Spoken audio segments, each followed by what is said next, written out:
Hello, this is Melissa Sansom. I wanted to come and show you all something that you can do with the Robert pattern. I know a lot of us have just finished up Susan's sew along that she did with the Robert pants, shorts. I wanted to show you just another option, another fun thing you can do with Robert to change it up a little bit. What we're going to do today are Robert with exposed pockets. And what you do with this is actually you are sewing the pocket onto the outside of the pants. Enables you to put some piping or trim along the edges. You can also put some at the waistband if you want. Obviously, this is a little boy's pair. We wouldn't put our 6 or 7-year-old in this particular pair of shorts, but for a little guy, I think this is great. These are a size 2. If you wanted to make this for a bigger boy and do the exposed pockets, you still could. I think it'd make it kind of a cargo pant look with maybe a denim or a heavier twill fabric. But I think these with using that heavier fabric and maybe some patches on the knees and pockets on the back would really be cute for an older boy if you have someone who's a little more rough and tumble, getting bigger that you're still sewing for. Also our girls, super cute for the girls. I think it really dresses it up, makes it a really fun pair of shorts. I think this would also be really fabulous on the skirt. Haven't tried that yet, but I'm probably gonna do that for my big girl here soon.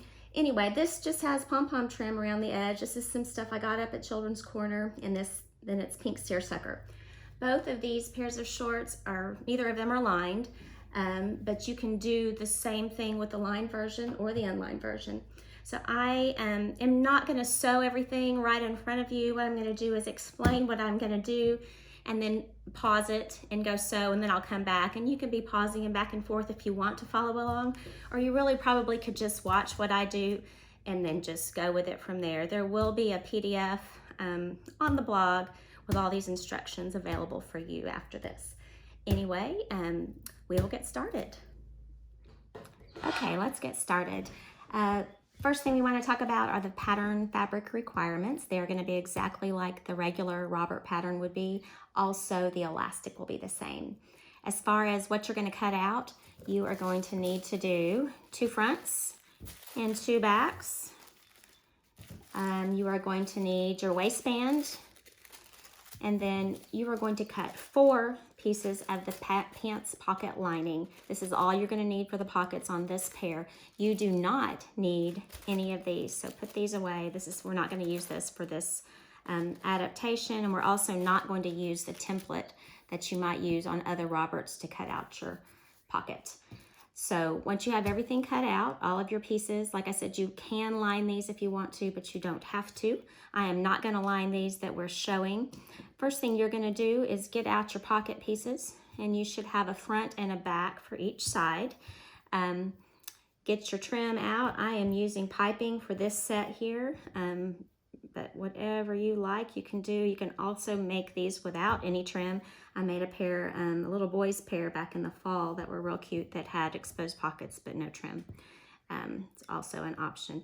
Anyway, first thing you're going to do is glue or pin your piping down to the raw edge on each of the curved edges. And I have already gone and pressed my piping with a little bit of a curve in it just to make it a little bit easier to get it lined up.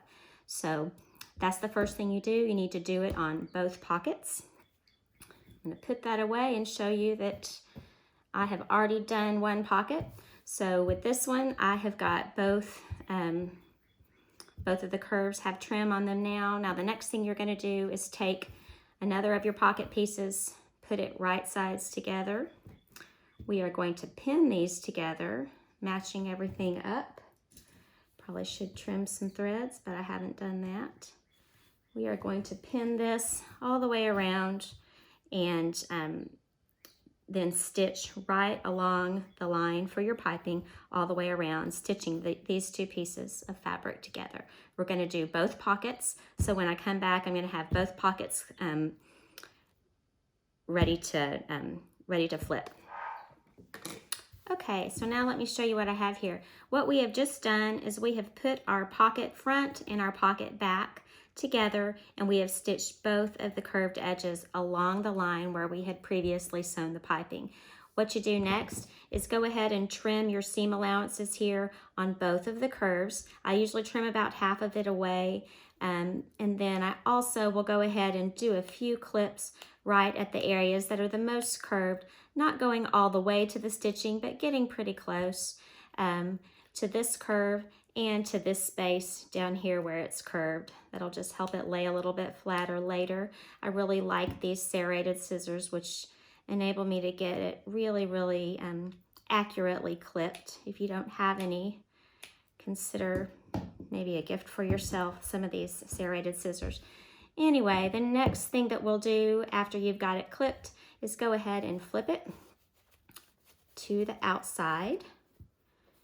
Then you're going to have your piping along both curved edges. Take this to your ironing board and press it nice and flat.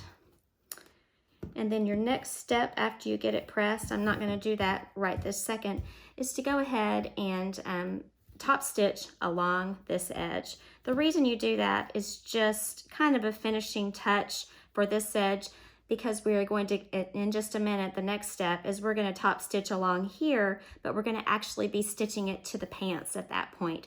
So just so that these two seams kind of look the same, I usually go ahead and top stitch this one too.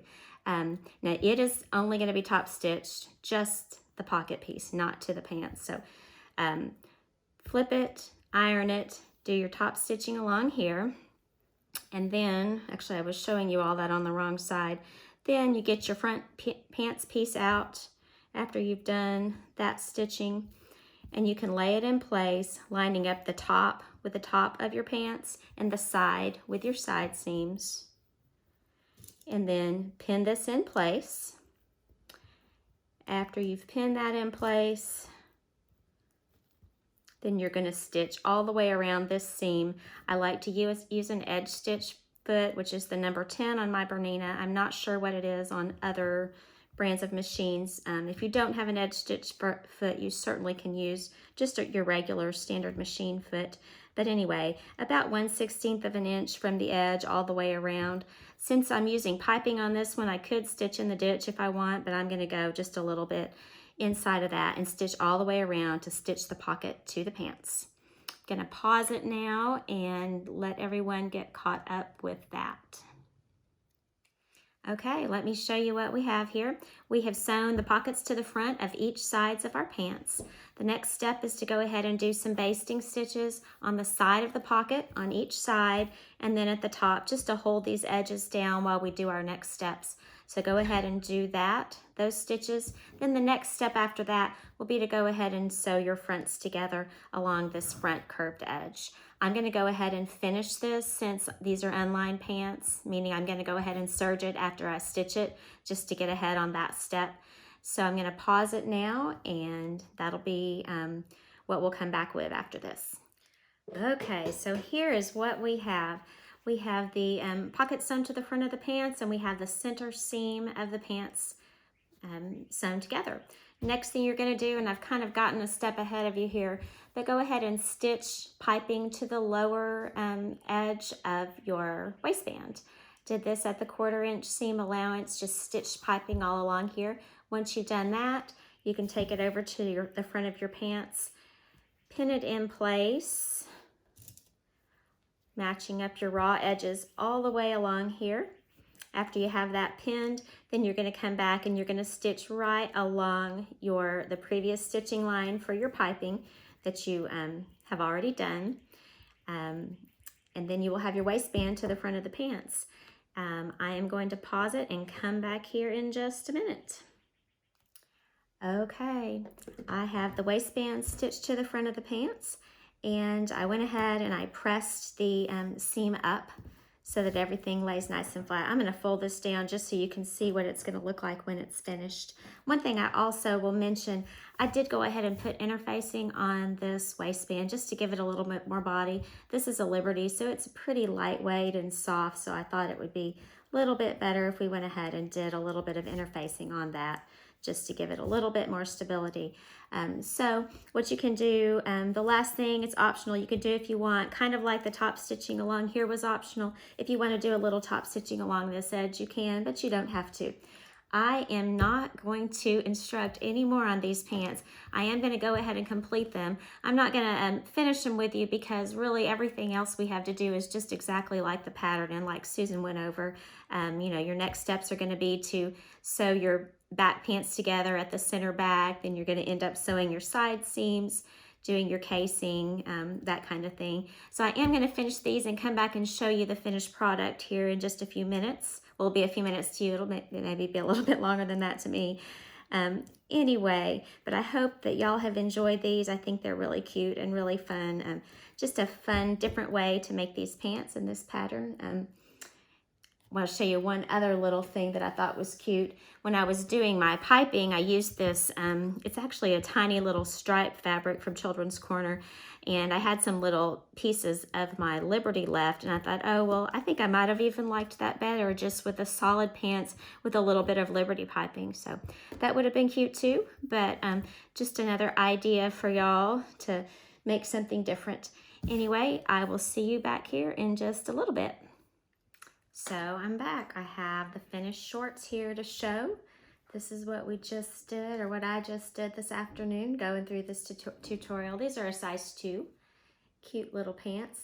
Kind of fun to see what you can come up with from fabric from your stash, since none of us are going shopping too much these days. I'll go back and show you the other girl ones that I really love. These are actually probably my favorite ones. With a pom-pom trib and seersucker. And then of course we've got these boy here that look kind of funny on my mannequin because of the way the stand is. But anyway, 3 pairs to show. I hope y'all will be able to follow this and follow the instructions on the blog to make a pair for your own little one if you would like. Hope y'all have a wonderful day. Bye-bye.